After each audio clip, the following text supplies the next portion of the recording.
17. Vamos fazer a leitura do verso 3 até o verso 5. Irmãos, eu não sei se você percebeu, mas nós já estávamos orando há 45 minutos. Viu como passa rápido e a gente tem muita coisa para orar? Só para vocês terem uma ideia, ainda poderíamos orar pela prática da palavra do nosso Deus. E aqui eu queria destacar isso, que precisamos constantemente orar. As Escrituras dizem: tornai-vos, pois, praticantes da palavra e não somente ouvintes, enganando-vos a vós mesmos. Então, uma oração comum antes de abrir essa mensagem que deveríamos fazer é: Senhor, ajude-nos para que as mensagens e estudos da Tua palavra nesta igreja sejam seguidos de resoluções, ou seja, firmes decisões, propósitos estabelecidos para a prática diária, não somente uma admiração, não somente uma apreciação e concordância teórica. Como isso é bonito, que discurso bonito, e não colocar em prática. Nós precisamos fazer essa oração. E Deus nos ajude a colocar em prática as mensagens que serão ministradas ou que são ministradas aqui pelos servos que têm a oportunidade de fazê-lo. Em Lucas capítulo 17, versículos 3 e 5. Lucas 17, 3 a 5, perdão. A palavra do Senhor diz assim, Lucas 17, verso 3. Acautelai-vos, se teu irmão pecar contra ti, repreende-o. Se ele se arrepender, perdoa-lhe. Se por 7 vezes no dia pecar contra ti, e 7 vezes vier ter contigo, dizendo, estou arrependido, perdoa-lhe. Então disseram os apóstolos ao Senhor, aumenta-nos a fé. Que o Senhor aplique esta porção da sua palavra em nossos corações e nos ajude a aplicá-la de forma prática em nosso dia a dia. Irmãos, nós estamos de volta nesse texto fantástico que começamos a considerar em nosso último encontro, no nosso culto de oração. O texto que traz então um relato de Pedro e os demais discípulos que foram impactados com a resposta de Jesus para eles. Nós consideramos que principalmente Pedro, por ser aquele que é mais impetuoso, ele dirige um questionamento que era dos discípulos, mas Pedro aproveita a oportunidade e o seu temperamento é favorável para isso, e ele pergunta a Jesus, quantas vezes se deve perdoar um irmão que nos ofende? Seria até 7 vezes? Nós observamos que essa proposta de resposta que Pedro faz era fruto de uma influência pela convivência com Jesus, porque como um bom judeu havia a tradição rabínica que apontava para o número de perdão como sendo 3 vezes. Havia uma tradição.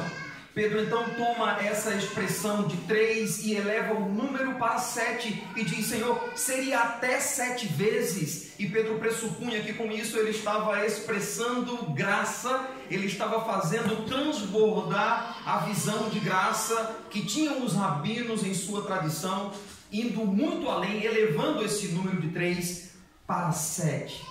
Mas nós vimos como Jesus contraria a perspectiva de Pedro, porque ele provavelmente esperava um elogio da parte de Jesus, dizendo, muito bem Pedro, você compreendeu a dinâmica da graça de Deus, realmente 3 é pouco, mas 7 é um número considerável. Ao invés disso, Jesus diz, eu não te digo 7, mas até 70 vezes 7. Nós vimos que temos aqui uma figura de linguagem que aponta para o exagero para destacar algo. O que Jesus está dizendo aqui é que não deve ser colocado ou imposto um limite para aquele que erra e se arrepende. Se alguém se arrependeu, alguém, pois, é digno de receber o perdão. E essa resposta de Jesus certamente surpreende os discípulos, daí o tema da nossa mensagem, graça surpreendente. Nós meditamos que no princípio essa graça surpreendente deixa os discípulos extasiados. E sabe, irmãos, como discípulos nós deveríamos considerar mais esse princípio de forma prática em nossas vidas. Mas via de regra a nossa percepção e nossa prática mais nos identifica com os fariseus do que com os discípulos de Jesus. E isso acarreta, claro, em grande prejuízo para a dinâmica dos nossos relacionamentos interpessoais. Irmãos, não é difícil encontrarmos e por vezes nós mesmos sermos descritos, como vimos, como assassinos da graça. Limitarmos a graça de Deus é quando deixamos de agir em graça diante da graça com a qual fomos alcançados e constantemente somos assistidos. Nós não só fomos alcançados pela graça, nós continuamos sendo assistidos pela graça. Então, ao invés de considerarmos isso, costumamos desenvolver um senso de super espirituais, de super justos, e nós temos séria dificuldade para considerar a nossa própria potencialidade para o erro. Nós olhamos para os outros e às vezes consideramos que já estamos agindo em graça, na tratativa que estamos dando para com o outro, mas desconsideramos que o padrão que nós estamos, quando equiparado ao padrão de Jesus, o que estamos desenvolvendo é medíocre, no máximo mediano. E nós já pressupomos, como Pedro pressupunha, 7 era um número elevado, era mais que o dobro daquele proposto pela tradição rabínica. Mas Jesus mostra para ele que era medíocre. Não te digo 7, mas até 70 vezes 7. Irmãos, a graça de Deus nos alcançou. Continuamos desfrutando dessa graça surpreendente. Nós somos depositários, alvos dessa graça que surpreende. E isso deveria, pois, nos levar a agir em graça uns para com os outros. A ideia é graça recebida deve ser graça compartilhada. Eu fui alvo depositário da graça. Eu agora devo, pois, me fazer ministro da graça do Senhor. Irmãos, como depositários da graça de Deus, nós precisamos ministrar a graça. Aqueles que estão à nossa volta precisam ser ministrados em graça, como a mais clara expressão da graça que nos alcançou. Graça recebida é graça compartilhada. Isso fica claro, por exemplo, na parábola do credor incompassível, que teve uma alta dívida, uma dívida sobremodo elevada, perdoada, mas que encontrando alguém que tinha uma dívida ínfima, pequena, quando comparada com a dívida que ele tinha, ele cobra nos termos de um descaso para com a graça que havia recebido. E lembre-se, quando o rei fica sabendo dessa atitude dele, o rei manda-o chamar, traze-o até ele, e o rei cobra nos seguintes termos: tu não levastes em consideração que perdoei-te a dívida que tinhas, que era muito grande, fizeste ou deverias fazer o mesmo com aquele que te devia e desconsiderastes isso. O rei cobra porque este homem desconsiderou o princípio de que graça recebida deve ser graça compartilhada. Eu sou depositário da graça, eu fui ministrado em graça, eu então ministro graça. Irmãos, na chamada oração modelo, Jesus aponta para esse mesmo princípio quando ele diz que nós devemos orar dizendo: Pai, perdoa as nossas dívidas, assim como nós perdoamos aqueles que são os nossos devedores. E o texto segue dizendo: porque se vós não perdoardes os vossos ofensores, tampouco o vosso Pai Celestial perdoará as vossas ofensas. Qual é o princípio aqui que Jesus está ensinando? É que graça recebida é graça compartilhada. Agora, irmãos, olhem comigo para a declaração do apóstolo Pedro, no versículo 5, a declaração dos apóstolos que atribuo a Pedro por sua impetuosidade. Eles estão extasiados diante do que Jesus disse. Não te digo 7, mas até 70 vezes 7. O versículo 5 diz: disseram então os apóstolos ao Senhor: aumenta-nos a fé. Ou, como traduz a versão corrigida, acrescenta-nos a fé. Irmãos, vocês já atentaram para o que está implícito nessa declaração simples, mas profunda do que os apóstolos estão fazendo aqui? Senhor, aumenta-nos a fé. Deixe-me ajudar você a compreender melhor aqui. Número 1, essa declaração dos apóstolos dizendo aumenta-nos a fé é uma declaração que tem como marca a confissão. Essa é uma declaração de confissão. Os discípulos aqui estão confessando que agir segundo essa instrução de Jesus para perdoar até 70 vezes 7 contraria o senso comum da nossa natureza humana vendida ao pecado. Contraria. O senso comum em nós diz para nós não perdoarmos ao menos um erro que se faz, muito menos perdoar até 70 vezes 7. Irmãos, na verdade, praticar o que Jesus propõe aqui em sua resposta a essa pergunta de Pedro não era nada fácil. Isto é, estar disposto a perdoar um irmão arrependido não apenas 7, mas um número indeterminado de vezes, contraria o senso comum da nossa natureza pecaminosa, vendida ao pecado. Irmãos, reconheçamos a dificuldade que nós temos para perdoar alguém mesmo que erra apenas uma vez. O nosso padrão é elevado demais. E temos certas atitudes que pressupomos já estar agindo em graça. E não observamos que estamos sendo medíocres se equipararmos com o padrão que Jesus desenvolveu em sua vida. Então observe, irmãos, que a dificuldade era para os discípulos e também é para nós. Nós, por exemplo, cultivamos silenciosamente a distância, o dissabor para com aquele que nos feriu de alguma forma. Com aquele que pisou no nosso calo, que disse uma piada conosco, que contrariou a nossa ideia, que se opôs publicamente ao que proferimos. Alguém que faz isso, nós cultivamos de forma silenciosa, no íntimo do nosso ser, certa aversão e plantamos a distância. Nós não queremos sentar próximos, nós evitamos essa pessoa no nosso ciclo de amizade. Por quê? Porque somos egoístas e orgulhosos. E imaginamos que viver a dinâmica do sentar aqui e o outro sentar lá é suficiente para vivermos o perdão. Já prestou atenção naquela célebre frase de alguns crentes? Eu não tenho nada contra ele, mas é ele no canto dele. E eu no meu. Não tenho nada contra ele, não. No meu coração já perdoei. Que mentira!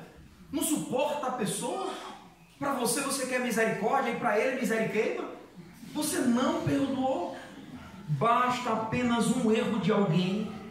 E imagine se essa mesma pessoa errar comigo e você 2 ou 3 vezes. Qual é a nossa reação? Irmãos, nós consideramos inadmissível. Nós vamos dizer, tal pessoa só pode estar brincando comigo, tal pessoa quer me tirar do sério. Tem cabimento não. 1 é pouco, 2 é bom, mas 3 já é demais. Não te digo 7, mas até 70 vezes 7. A graça do Senhor é surpreendente. Irmãos, é incrível a disparidade entre o padrão proposto por Cristo e a percepção que temos a partir da nossa natureza humana, pecaminosa, vendida ao pecado. Você já atentou para o padrão, por exemplo, que nós requeremos dos nossos cônjuges? O padrão que nós requeremos dos nossos filhos? O padrão que nós requeremos dos nossos irmãos na igreja? Via de regra, irmãos, nós temos um padrão bem elevado acerca do procedimento dos outros para conosco. Parece que, eu diria, no piloto automático, nós desenvolvemos a perspectiva de que essas pessoas que estão à nossa volta devem ser perfeitas ou se aproximar o máximo possível disso. Nós não toleramos que as pessoas falhem conosco, quebrem a nossa percepção. Nós temos séria dificuldade para considerar que a perfeição está bem distante de nós, mas nós queremos exigir o padrão de perfeição dos outros.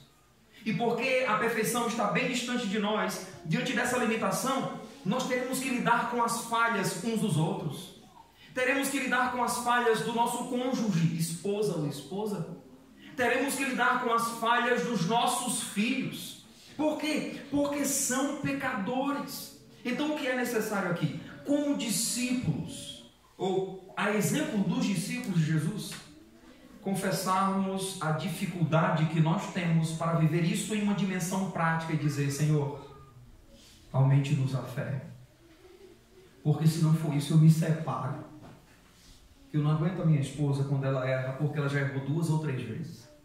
Senhor, aumenta a minha fé, porque aguentar um homem desse. Eu vou dizer uma coisa do Senhor: ô Jesus, não tem como o Senhor matar esse homem, não. Jesus, não tem como o Senhor fazer esse moço desviar, não, porque quando eu olho para ele, ô filho das costas loucas. Senhor, aumenta a minha fé. Aumenta a minha fé para não expulsar meu filho de casa, ministrar graça.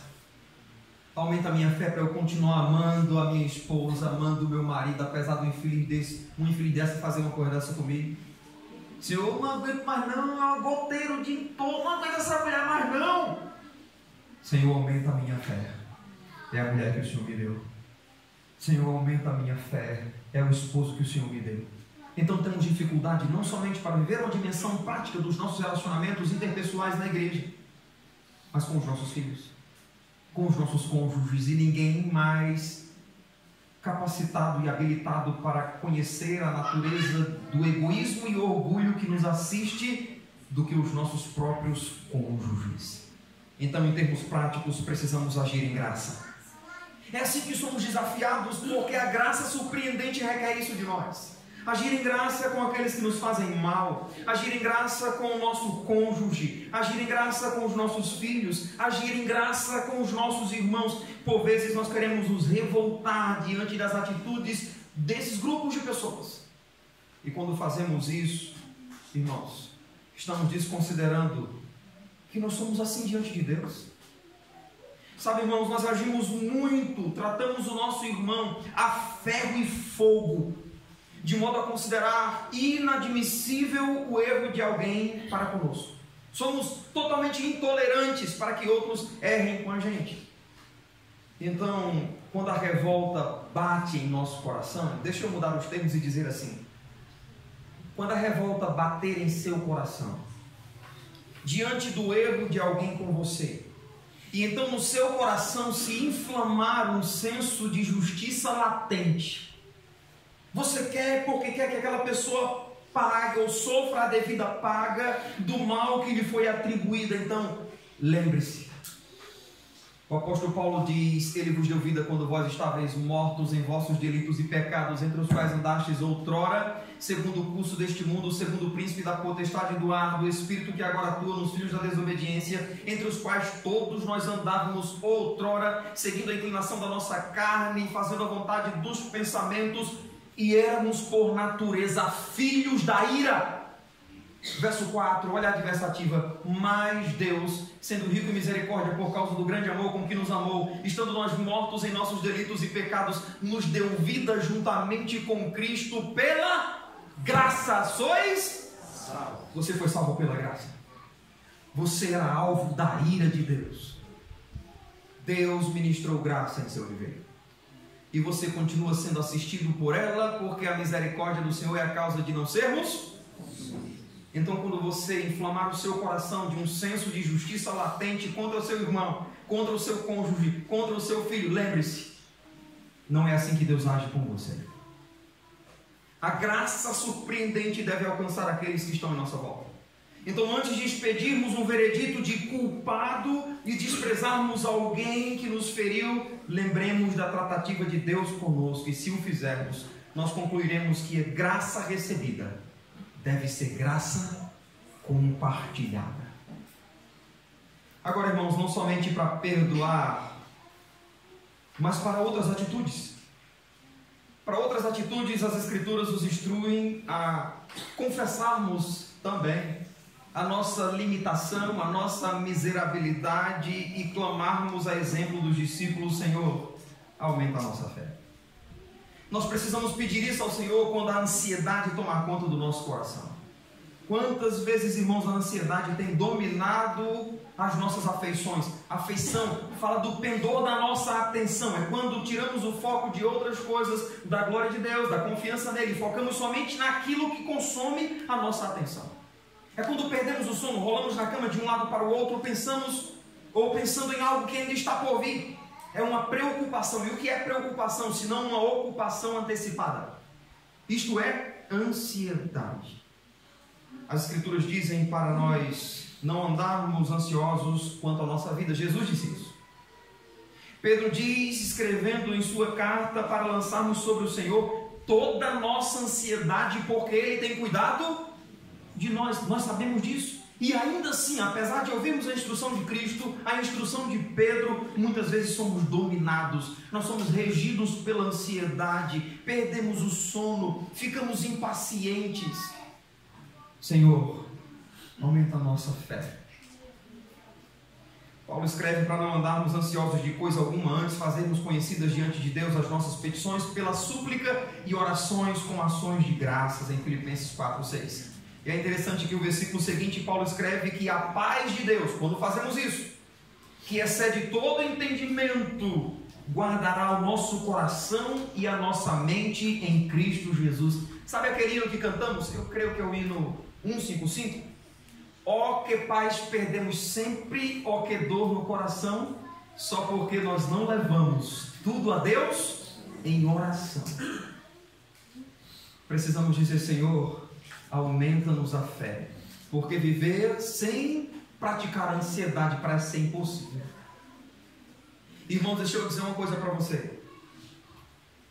Eu sei que vivemos numa época de problemas psicológicos terríveis, e que há muitos crentes dormindo e vivendo à base de medicação. Alguns prescritos pelos médicos porque tem uma causa fisiológica e deve fazê-lo. Outros porque não conseguiram mesmo. Mas deixe-me dizer que ansiedade é pecado. E que nós estamos mudando a nomenclatura e nos adaptando a uma conformação mundana que na verdade é engano, porque não há medicamento que perdoe pecados. Não estou dizendo para você parar de tomar a sua medicação. Por favor, não entenda isso. Eu estou dizendo para você reconsiderar quais são os termos da sua ansiedade. Considere a necessidade de você confessar dizendo: Senhor, aumenta minha fé. Apesar de todas as instruções que temos, muitas vezes somos vencidos pelo pecado da ansiedade que nos domina. O que dizer do orgulho? O orgulho é aquele sentimento de soberba, de altivez, de presunçoso. É aquele sentimento que nos faz desenvolver um conceito elevado acerca de nós mesmos. Então passamos a nos considerar melhores do que os outros. Entendemos que o errado é sempre o outro, mas nunca nós.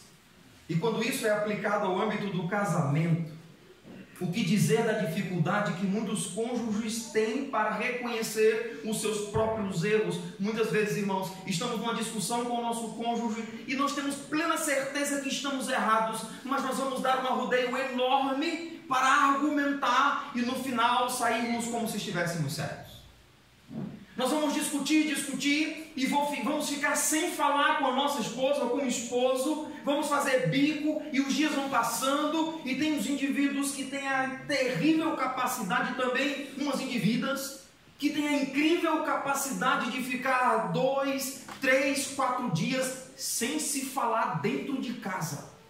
Você não tem vergonha não, irmão? Como é que tu consegue uma coisa dessa? O que é isso? Você não tem temor ao Senhor, não? Você não entende que as orações de um casal são interrompidas pela falta de comunhão? Você não entende isso, não? Você não entende que a sua vida reprovada em casa se constitui reprovação de adoração aqui? Você em casa quebrou o pau com a sua esposa, seu bruto e insensível, e chega aqui, quer adorar a Deus? Vá se consertar com a sua esposa, rapaz. Vá cuidar da parte mais frágil do seu casamento. Honre ao Senhor. Seu orgulhoso. Nunca volta atrás. Os dias vão passando e presume que uma relação sexual, que tem criança, resolve o problema. E a amargura e a mágoa está lá porque não foi resolvido. E o que é isso? O pecado do orgulho. O orgulho atribui a nós o engano de nos considerarmos como intocáveis. Ninguém pode mexer no meu calo. Ai daquele que contrariar o que eu estou dizendo. Ai daquele que se intrometeu na minha vida. Irmãos, o orgulho nos faz vestir uma capa de justiceiro. E então nós partimos para a briga. Eu já ouvi uns crentes. Olha a expressão. Nos lábios de crentes. Pastor, eu dou um boi para não entrar numa briga. Eu dou uma boiada para não sair dele. Não, eu sou assim, eu digo na cara dele. E você se gloria disso. Nem tudo o que queremos dizer, devemos dizer. E por mais que seja verdade, há formas de dizer. Você se gloria disso porque dá um boi para não entrar e uma boiada para não sair? Que interessante. Deixe-me dizer quanto isso é paradoxal, isso é contrário à vida cristã. Um soberbo, presunçoso e egoísta que afirma ser seguidor do humilde e manso Jesus. Você entende a disparidade disso? Por vezes, quando tenho que resolver uma questão entre irmãos na igreja, seja acerca de um disse-me-disse, ou mesmo de um procedimento, uma atitude indevida que este desenvolveu, é interessante destacar como eu sofro com orgulho no coração de alguns. Irmãos, é incrível a luta para que um dos dois cedam. Pense num orgulho terrível. Já tive aconselhamentos que terminou o culto 9 horas e fui para o gabinete sentar com 2 irmãs. 9h30, 10 horas, 11h30, meia-noite e o ping-pong. Vai lá pra cá, vai lá pra cá. Chega! Sumam da minha frente agora! Não aguento mais não! Orgulho. Coração endurecido. Resistência ao quebrantamento. Provérbios 16:18 diz: a soberba precede a ruína e a altivez de espírito a queda. Para não tropeçarmos na soberba é preciso confessar, reconhecer a inclinação da nossa alma por causa da nossa natureza terrena pecaminosa. Mas não só isso, irmãos. Em segundo lugar, essa declaração dos discípulos dizendo: Senhor, aumenta-nos a fé, é que os discípulos entenderam que praticar o que Jesus afirmou, perdoar até 70 vezes 7, era uma questão de fé e fazia parte da nova esfera de vida que eles adotaram. Fazer isso era uma questão de fé, fazia parte da nova esfera de vida que agora eles tinham. Irmãos, naturalmente falando, como homens, há instruções de Jesus e instruções dos apóstolos que sumariamente contrariam a lógica que rege o nosso entendimento baseado em uma mente caída. Contrariam. Por exemplo, irmãos, como amar os nossos inimigos? Como orar pelos que nos perseguem? Como oferecer a outra face ao que nos fere? Como pagar o mal com o bem?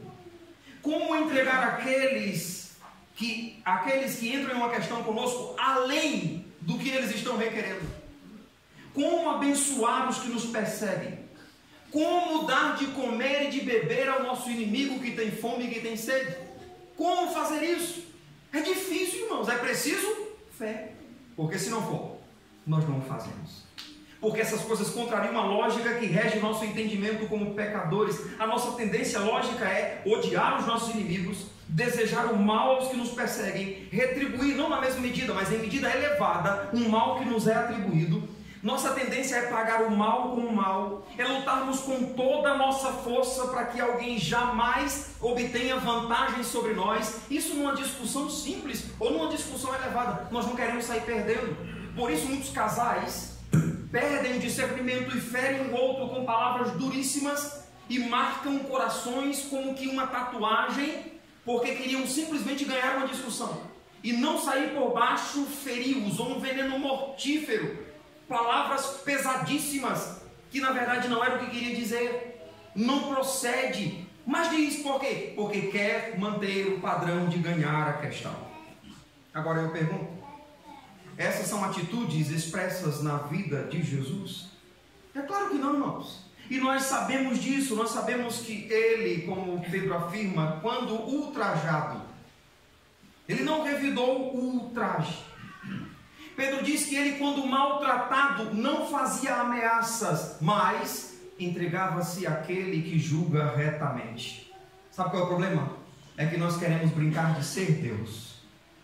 Você mexeu comigo? Eu lhe pego, seu cabra. De uma forma ou outra, eu lhe pego. Ou se eu não lhe pego, eu desejo que alguém lhe pegue.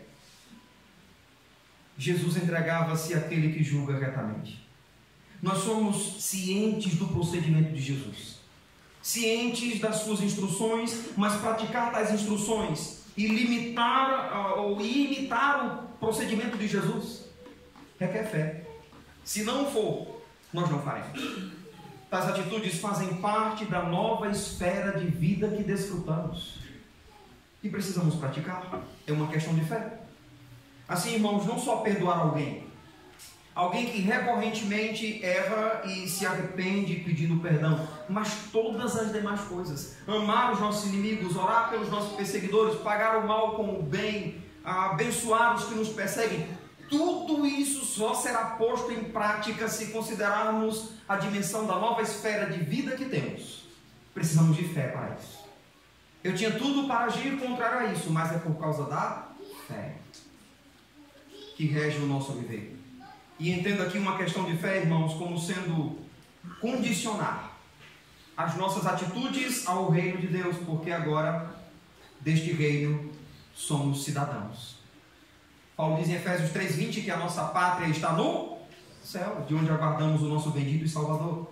Então essas práticas se constituem expressão de um caráter marcado pela vida de Jesus sendo expressa em nossa vida. Irmãos, muitas vezes nós seremos tidos como bobos. Já ouviu a expressão, rapaz, crente é um povo besta? Agora tem uns crentes que dizem, rapaz, eu sou crente, mas sou besta não, viu? Sou crente, mas sou besta não. Irmãos, muitas vezes nós vamos ter que ser besta. Muitas vezes teremos que ter prejuízo. Infelizmente. Por quê? Por causa da nova esfera de vida que rege o nosso procedimento. É por causa de Jesus. Evitaremos escândalos. Sairemos perdendo alguma coisa por causa de Jesus. É claro que além da fé como sendo condicionar nossas atitudes ao regime do reino de Deus, outra dimensão aqui que eu diria ser inseparável é agir em firme confiança. Número 1, fé como sendo aquilo que rege a nova esfera de vida.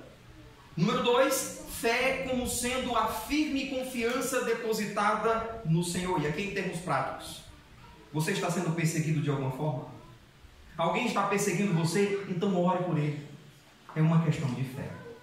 Faz parte do nosso caráter espiritual em Cristo desenvolvermos a nossa confiança em Deus, que Ele está nos assistindo quanto à nossa perseguição. Então alguém está de forma direta ou indireta se posicionando como seu inimigo? Ame essa pessoa.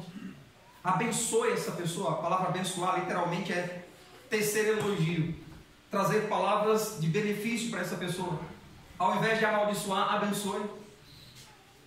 Aqui eu lembro de uma jovem que chegou no gabinete pastoral dizendo: pastor, tem uma moça na minha escola que está inventando mentiras, dizendo que eu estou dando em cima do namorado dela. Isso não procede, pastor, eu tenho um namorado crente, não estou fazendo isso, mas essa menina está terrível, me difamando, dizendo um monte de coisa, solta piadas quando eu passo.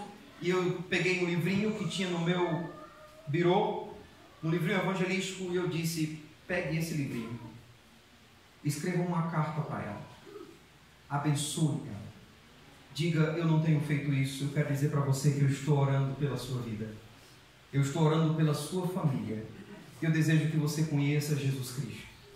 Cite versículos e diga que o amor de Deus transborda no seu coração e que esse mesmo amor pode alcançá-la. Pastor, ela está fazendo comigo, eu vou fazer isso. Faça, meu irmão. Faça pela fé. Isso numa quarta-feira, depois do culto de oração, ela conversou comigo. Quando foi algumas semanas depois, aquela jovem disse: pastor, nós estamos sendo amicíssimas. E ela disse que vem para a igreja. Pague o mal com o bem. Isso é uma questão de fé. Então estão fazendo mal a você? Estão tentando prejudicar você? Mantenha-se firme na sua confiança em Deus. Ele está vendo. Labão tentou fazer o mal a Jacó, por 10 vezes mudou o salário dele. Tentou de todas as formas empobrecê-lo. Mas Jacó diz: Deus estava me vendo. Deus está vendo você, meu filho. Você não precisa fazer muito esperneio. Ele é o Senhor da sua vida que lhe assiste. Aquele que se colocou por seu inimigo está passando necessidade, vá lá e abençoe. Leve uma cesta básica para ele. Chegue lá e pergunte: tem algum papel de água, luz vencida que eu possa abençoar a sua família? Isso é testemunhar. Irmãos, talvez uma oração que não seja conveniente seja: ah, Senhor, por favor, nos ajude diante da pequenez de nossa fé. Obrigado por sua graça surpreendente, por sua misericórdia, que é a causa de não sermos consumidos. Porque é tão difícil, Senhor, que eu só posso concluir uma coisa. Obrigado porque a graça surpreendente não somente me alcançou, mas me assiste constantemente. De modo que não me resta outra atitude, a não ser viver a dinâmica prática de que graça recebida deve ser graça compartilhada. Obrigado, soberano Senhor, pela sua palavra. Confessamos, Senhor, o exemplo dos discípulos, aumenta-nos a fé. Isso não somente diante do perdão que é requerido a um irmão que nos ofende e se arrepende, mas precisamos confessar isso diante de tantas instruções que temos da Tua palavra e somos negligentes. Aumenta-nos a fé, Senhor. Oramos, Pai, agradecidos pela Sua palavra que nos exorta, que nos consola, e Te louvamos por isso. Despede-nos em paz agora aos nossos lares, dando-nos a oportunidade de, no próximo encontro e programação desta igreja, estarmos reunidos para Te adorar e Te servir. Oramos em nome de Jesus. Amém. Deus abençoe os amados. Tenham todos uma excelente noite.